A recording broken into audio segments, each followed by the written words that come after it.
Saudara yang terkasih dalam Tuhan Yesus Kristus, untuk beberapa waktu kita sudah berbicara tentang berbuat baik. Ada tekanan dan penegasan bahwa perbuatan baik menjadi bagian yang tak terpisahkan dalam kehidupan setiap orang percaya. Namun demikian, ada satu peringatan yang luar biasa. Bagaimana seorang Ethiopia mau mengubah kulitnya? Kalau sudah kulitnya demikian, ya demikian. Dan bagaimana macan tutul menghilangkan belangnya? Masakan kamu dapat berbuat baik, hei orang-orang yang biasa melakukan kejahatan.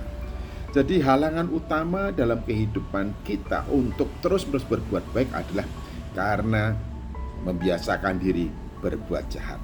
Nah, orang yang biasa berbuat jahat dan kemudian merasa well-well saja, seolah-olah tidak ada impact-nya secara langsung, maka suatu waktu atau kemudian orang ini akan membuat rasionalisasi bahwa perbuatan jahat itu karena sudah biasa dianggapnya sebagai perbuatan yang wajar atau bahkan perbuatan yang memang harus dilakukan demi dan bagi kepentingannya. Jadi kalau membiasakan berbuat jahat, akhirnya kejahatan itu melekat di dalam diri seseorang dan menjadi satu habit yang tidak atau sulit untuk diubahnya. Oleh karena itu, bagaimana kamu dapat berbuat baik? Hei kamu orang-orang yang membiasakan berbuat jahat atau melakukan kejahatan. Nah, ini menjadi peringatan bagi kita. Kalau kita ingin memulai berbuat baik, maka sekaligus kita harus menghilangkan kebiasaan berbuat jahat. Dan itu tidak mungkin bisa kita lakukan. Sulit bagi kita untuk melakukan, kecuali bagi orang-orang percaya. Sebab barang siapa ada di dalam Kristus, ia adalah ciptaan baru, yang lama sudah berlalu, sesungguhnya yang baru sudah datang. Yang membuat kita bisa meninggalkan segala kebiasaan perbuatan jahat oleh karena kita telah dilahirkan kembali. Kelahiran kembali itu melalui proses pertobatan kita, lalu menyerahkan hidup kita kepada Yesus Kristus, Tuhan dan Juru Selamat. Maka untuk selanjutnya kita akan diubahkan, dilahirkan kembali menjadi manusia atau ciptaan baru di dalam Kristus. Tidak lagi hidup mengikuti kebiasaan dosa atau perbuatan-perbuatan yang berdosa. Namun untuk selanjutnya hidup di bawah pimpinan Roh Kudus, buah rohlah yang nyata dalam kehidupan kita. Namun demikian dalam faktanya itu bukanlah semudah membalikkan tangan. Bukan semudah membalikkan tangan. Oleh karena itu, pada waktu kita telah lahir baru di dalam Kristus, maka ada satu peringatan yang tegas. Jangan kembali untuk melakukan kehidupan lama. Jangan lagi hidup menyerupai dunia ini. Dan ditegaskan, janganlah kamu menjadi sama atau menyerupai dengan dunia ini, tetapi berubahlah oleh pembaharuan budimu, sehingga kamu tahu apa yang baik, yang berkenan kepada Allah, dan yang sempurna.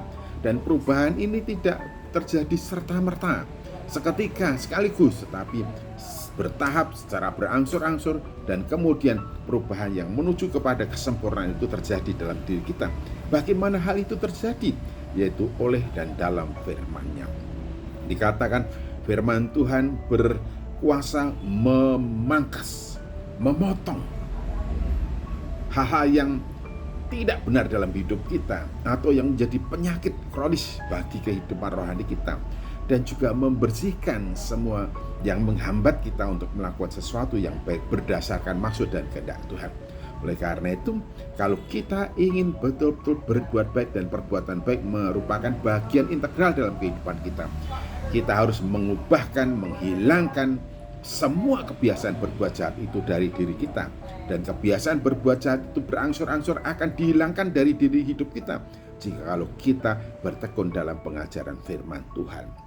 Karena firman Tuhan jelas diberikan kepada kita untuk mengajarkan kepada kita kebenaran, untuk menyatakan setiap detail kesalahan kita secara berangsur-angsur, lalu juga untuk memperbaiki kelakuan kita. Jadi proses mengungkapkan semua kejahatan kita melalui firman-Nya, dan proses mengubahkan kehidupan kita juga melalui firman-Nya, sehingga di dalam hidup orang yang secara disiplin melakukan setiap kebenaran yang dipelajari dan diterimanya, maka untuk selanjutnya Semua kebiasaan perbuatan jahat itu ditanggalkan, dihilangkan, dikuburkan, lalu digantikan dengan kebiasaan berbuat baik. Perbuatan baik didasarkan kebenaran yang kita terima dari firman-Nya. Dengan demikian, tiap-tiap manusia kepunyaanlah diperlengkapi untuk setiap perbuatan baik. Jadi perubahan itu dimungkinkan jika kita percaya pada Yesus, dan kemudian kita menggantungkan hidup kita dalam pimpin Roh Kudus dan diubahkan dengan dan melalui